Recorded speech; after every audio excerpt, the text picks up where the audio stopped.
नमस्कार। आपके अपने YouTube चैनल मेरे मन की बात के इस अंक में आपका स्वागत है। मैं हूं महेंद्र सुंद्रियाल। मित्रों, आज की चर्चा जो चल रहे हैं चुनाव, उस पर। चुनाव के 6 चरण समाप्त हो चुके हैं।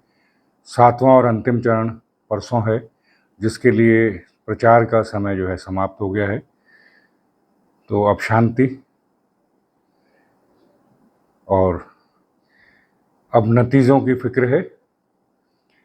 परसों जब चुनाव हो जाएगा, आखिरी 7वां फेज़ भी ख़त्म हो जाएगा, उसके बाद एग्ज़िट पोल्स आएंगे। तरह तरह के जो है वो आंकड़े दिखाए जाएंगे। वोट किसको मिलेगा, क्या मिलेगा, अनुमान होगा, सारा अनुमान पर।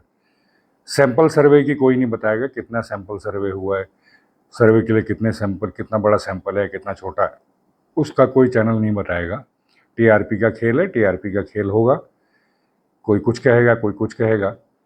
असली तो पता लगेगा 4 तारीख को दोपहर बाद। मेरा मानना है कि दोपहर तो हो ही जाती है, दोपहर बाद कंफर्म हो जाएगा कि कौन सी पार्टी जीत रही है। दावे हर पार्टी ने जीत के किए हैं। प्रधानमंत्री मोदी ने 400 पार का नारा लगाया, तो पहले 3 चरण तो विपक्ष सारा उस 400 के जो आंकड़े में ही उलझा रहा।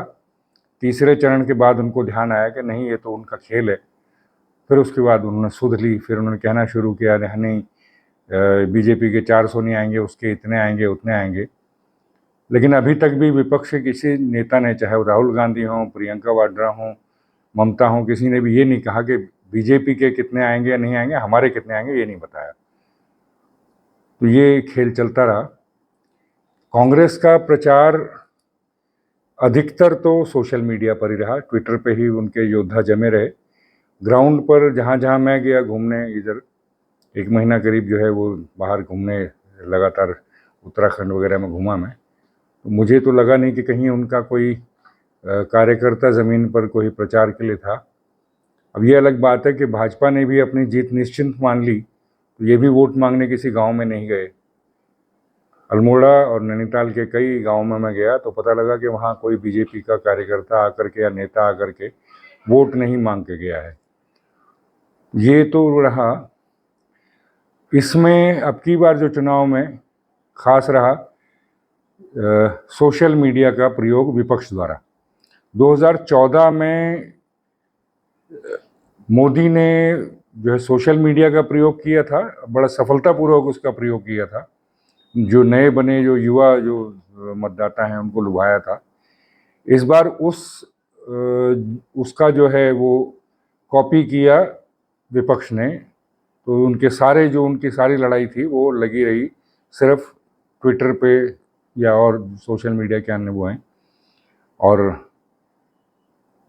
कई सारे जो हैं वो जो न्यूज़ चैनल्स में होते थे, कई सारे तथाकथित पत्रकार अब वो यूट्यूबर हो गए हैं, तो वो भी विपक्ष की तरफ से बैटिंग करते नजर आए।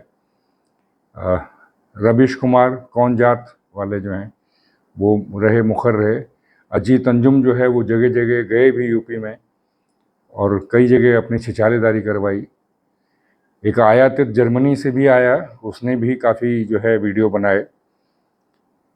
एक ब्रिटिश एक्सेंट वाले जो हैं वो थापर साहब, उन्होंने भी जो है अपना योगदान दिया। तो ये सारे यूट्यूबर जो हैं वो उतरे मैदान में उनकी तरफ से। ऐसा नहीं है कि बीजेपी ने सोशल मीडिया का यूज़ नहीं किया, लेकिन उससे ज़्यादा प्रधानमंत्री ने अचानक जो टीवी एंकर्स को, जो न्यूज़ वालों को जो इंटरव्यू दिए हैं, जो न्यूज़पेपर्स को दिए हैं, इंटरव्यू दिए हैं, तो 100 के करीब इंटरव्यू दे डाले उन्होंने इस बीच में। तो उनका सारा थ्रस्ट जो है वो सोशल मीडिया की बजाय टीवी चैनल्स और न्यूज़पेपर्स पर रहा। और लग रहा है कि उसमें वो काफ़ी सफल भी हुए हैं, क्योंकि सारा जो नैरेटिव है वो उनके इर्द गिर्द ही घूमता रहा सिर्फ इस वजह से। अब दावे तो हर एक के अपने अपने हैं, किसकी कितनी सीटें आएंगी, किसकी सरकार बनेगी नहीं बनेगी, ये तो 4 को पता लगेगा। लेकिन 4 से आगे का सोचा जाए, 4 जून के बाद की सोची जाए, तो क्या होगा।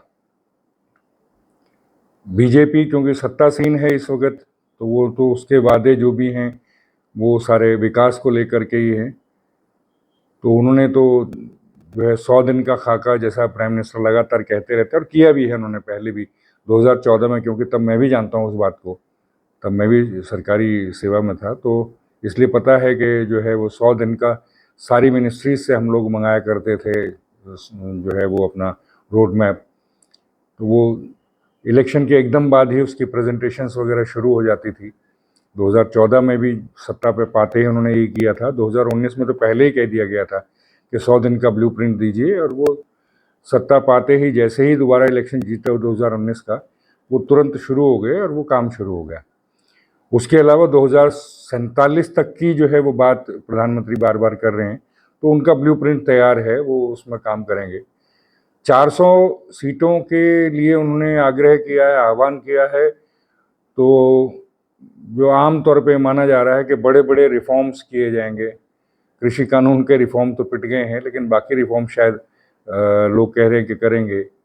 जैसे आपका जो है, जो संविधान की जो प्रियम्बल है उसमें से सेक्युलर शब्द हटाना है, सोशलिज्म हटाना है, उसकी भी कुछ लोग कह रहे हैं।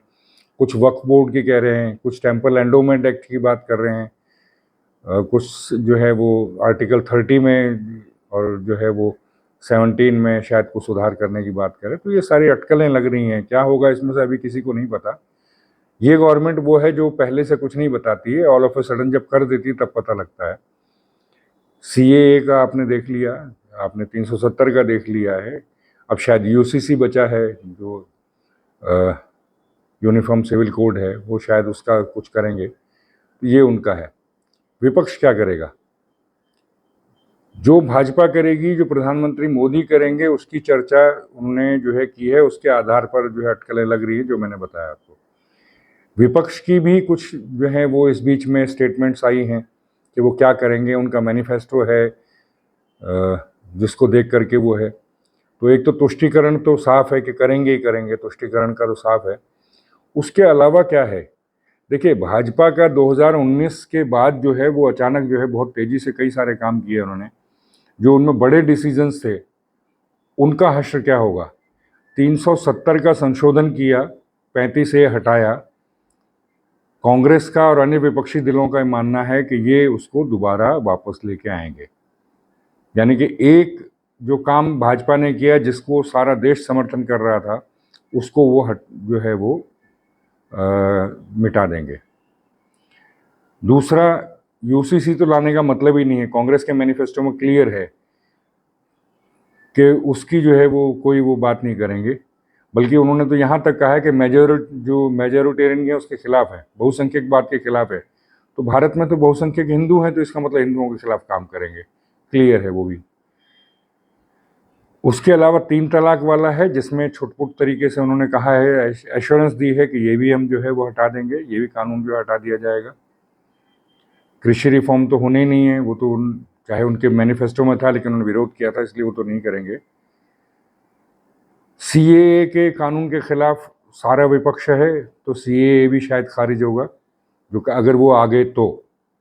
अगर ये लोग जो 27-28 दल जो है जिनका इंडी गठबंधन बनाया, अगर ये सत्ता में आते हैं, तो ये उसको भी मिटा देंगे, उसको भी हटा देंगे। तो मतलब ये है कि एक तरफ पॉजिटिविटी है भाजपा का, जो जो वादे कर रहे हैं, जो मैनिफेस्टो में कहा है, जो वो पॉजिटिविटी है कि ये करेंगे वो करेंगे। दूसरी तरफ ये है कि हम ये जो किया है ये हटा देंगे, ये जो किया है वो हटा देंगे। एक तरफ पॉजिटिविटी, एक तरफ नेगेटिविटी। तो ये बहुत स्पष्ट है आज इस बार जो है। तो भगवान ना करे कि ऐसा हो कि नेगेटिविटी जो है वो सत्ता में आ जाए, लेकिन अगर आई तो ये खामियाजा जो है पूरे देश को भुगतना पड़ेगा। अर्थव्यवस्था का जो जिस तरह से वो चौपट करने के लिए जो है वो कटिबद्ध हैं, वो दिख रहा है साफ। सामाजिक उसमें है। अगर भाजपा जीतती है तो एक और संभावना है, जिसकी तरफ बार बार मैं पहले भी कह चुका हूँ कि उसमें उसकी संभावना बहुत ज़्यादा है। जिस तरह से जो संवैधानिक संस्थाएं हैं उनको डिस्क्रेडिट कर रहे हैं विपक्ष के लोग, चाहे वो इलेक्शन कमीशन हो, जिसके खिलाफ अभी बहुत कुछ कहा है, चाहे वो सुप्रीम कोर्ट हो, उसके खिलाफ। देखिए, सीधा सीधा जो पहला मुद्दा टकराव का बनेगा विपक्ष के हारते ही, कांग्रेस और उसके हारते ही पहला मुद्दा जो बनेगा वो बनेगा ईवीएम का।